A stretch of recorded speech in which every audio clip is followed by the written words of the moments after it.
I'm going to preview the number 21 Baylor at Houston Wins volleyball game, which literally will be played tomorrow, November 15th at 1 p.m. Central Time on ESPN Plus. Of course, there'll be lessons as well. I apologize for looking down because I cannot memorize all this stuff. And I could not have previewed this game any earlier because literally Houston played last night, while Baylor played on Wednesday against Kansas State. And I was a receiving votes team, and the RPI was number 31. And Baylor did lose that game. 3-1. 17-25. 25-23. 23-25. 20-25.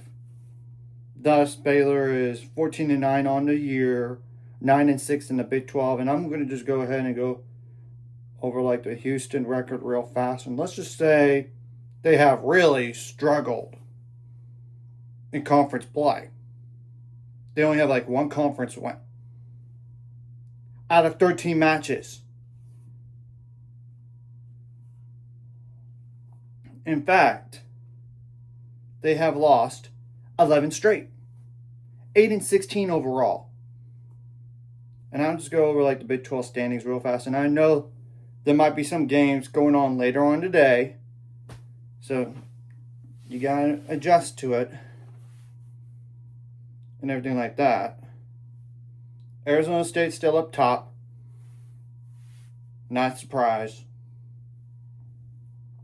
At 12-1.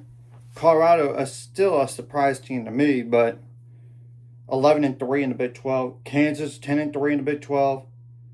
9-4 for Iowa State. 9-6 for Baylor. 8-6 for TCU, which TCU still has to go on the road to Iowa State. So they could very well lose that game.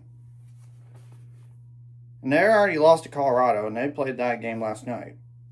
I just know that for a fact. Then there's Kansas State at 8-6, Arizona 8-6, BYU 6-7, UCF 6-8, Cincinnati 5-8, West Virginia and Utah 3-10, Texas Tech 2-11, and Houston's, like I said, the worst team in the league, 1-12. Now I'll put the stats in the description below as well as the roster for Houston, and I don't know the injury stats for both of these teams going into this match. I'll just put this bluntly. This would be an epitome of brutality loss when I see one. You shouldn't lose to a team like this. Shouldn't. I understand the other losses, but this one would not make any sense to me at all. Because of their record, their RPI, and I could claimly say, forget Baylor being a top 4 seed for the NCAA tournament. Because since TCU lost, and they could very well lose again this week, there's not enough meat on the bone. Okay, now I will just go over like the players to keep an eye on for Houston. The first one is Alyssa Gonzalez, number 1.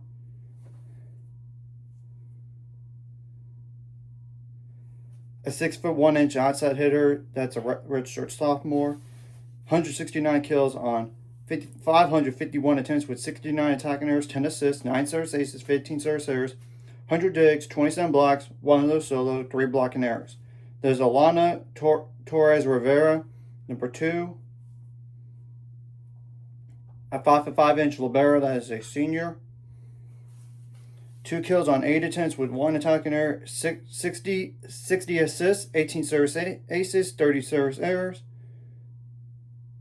One of the most on the team, but not the most. 23 receiving errors, 314 digs, the most on the team, and that's really it. And 1 ball handling error. Skip down. I might as well just go to like Tennyson Frye, Frye, just in case she does play, and that's a 6'1" setter. That's a freshman. And I know she's only played like 41 sets all year. I get it. 7 kills on 15 attempts with 3 attacking errors, 154 assists, 5 service aces, 20 service errors, 1 receiving error, 52 digs, 2 blocks, no of those solo. That's really it. Then I'll just go straight down to Avery Shimaitis. Yeah, Shimaitis, number 9. A 6-foot outside hitter that is a senior. 160 kills on 437 attempts with 75 attacking errors, 3 assists, 1 service error, 32 digs, 72 blocks, 3 of those solo, 3 blocking errors, and 1 ball handling error. Then it's Barakat Rahman, BARAKATRAHMON, number 13. A 6-foot 1-inch middle blocker that is a redshirt senior. 145 kills on 302 attempts with 35 attacking errors, 4 assists, 10 digs, 103 blocks, the most on the team, 12 of those solo, and 10 blocking errors. Does Bree Reed, REID, number 16. Yeah, they call it, that's Brenya Reed on the roster, but still a 5 to 10-inch outside hitter that's a senior. 218 kills on 662 attempts with 87 attacking errors. 6 assists, 10 service aces, 21 service errors, 26 receiving errors, 70 digs, 23 blocks, 1 of those solo, 1 blocking error. Then there's Holly Schroeder, number 18. Or Hall Schroeder, number 18 still, 6 foot 1 inch outside hitter as a junior. 127 kills on 413 attempts with 63 attacking errors, 10 assists, 14 service aces, 30 service errors, 25 receiving errors, 128 digs, 17 blocks, none of those solo, 4 blocking errors, and 1 ball handling error. We'll go over Loti Scully, number 22. A 5 foot 10-inch setter that is a senior. 24 kills on 89 attempts with 10 attacking errors. 571 assists, 21 service aces, which is the most on the team. 36 service errors, which is also most on the team. 164 digs, 27 blocks, 1 of solo, 1 ball handling error. Then it's Gillian Pitts, number 24. A 5 foot 9-inch libero that is a freshman.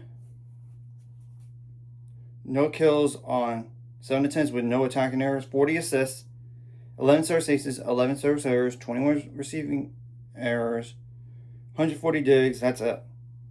Then there's Kellen Moran, number 25. A 6 foot 4-inch middle blocker that is a redshirt senior. 113 kills on 256 attempts with 34 attacking errors, 5 assists, 8 service aces, 13 service errors, 1 receiving error, 46 digs, 91 blocks, 17 of solo, 8 blocking errors. And really the last one I might as well just go over is Tara Greenberry, number 34. A 6 foot 2-inch outside hitter as a freshman. 43 kills on 141 attempts with 21 attacking errors, 2 assists, 24 digs, 26 blocks, 0 solo, and 3 blocking errors.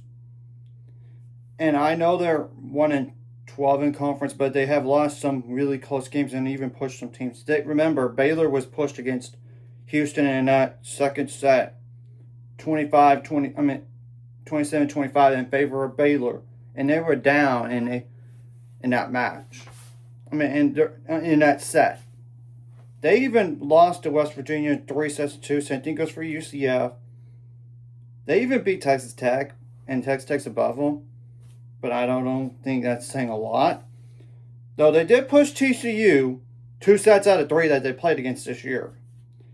So, and if you go down the line, they did push like LSU in the last 2 sets. 1 set against Purdue. Even 1 set against Kentucky. You get the whole point. And they did push Arizona a little bit. And even Iowa State. It was like 30-32. And Houston actually took the first set off of Iowa State. So that should catch your attention right away. Whatever you did right last game, you got to bring in this game. Whatever you did wrong last game, you got to bring into this game. I mean, whatever you did wrong last game, you got to correct, and whatever you did right, you got to bring into this game. Simply put. And when Baylor wins the first set, they have won every match with the exception of 2 of them. And all the other losses have come when Baylor has not claimed the first set. If Baylor does not claim the first set, they need to find a way. Do what they did against the South Alabama team and win a match despite losing the first set. That's the only time that they won this year without a first set under their belt. So that has to change. If you lose the first set, you got to do that and hopefully let's try to start fast in every set. You got to do a good job on side outs. You got to make adjustments on the fly, both offensively and defensively, not just from like set to set, but during those sets. You got to raise your level, and I'm sure Houston is going to try to get some revenge on Baylor a little bit. I'm sure of that, and they want to try to win another home match in the Big 12 for those seniors that they got, because they don't have a lot of home games left. And I do consider this the worst opponent that Baylor's going to play from here on out. I really do, because look at the record, look at the conference record. Let's just not sleepwalk on this team. Let's pretend they were Kansas State all over again, like a TCU, a Kansas, an Arizona State. You get the whole point. At Colorado, you get the whole point. Treat this game as if it was like an NCAA tournament game. That's my mentality I would go with. And you gotta try to dig every ball that you can on defense, and sometimes you gotta win those long rallies because it does make a difference during the set. And if you're down, you just gotta stay mentally tough, and I know there might be some questionable calls here and there, but at the very end of the day, you gotta make plays to win. And sometimes try to force overpasses and get them out of the system. I mean, the best way to do that is serving tough and getting service aces, and obviously, you got to reduce your service errors. And you got to have your blocking step up. You got to try to dig every ball, like I said. And if you have an overpass or a free ball, you got to take advantage of those. And, of course, you want to limit that as much as possible. Obviously, you don't want to have like a football or a rotation error, because that's a free point without doing anything.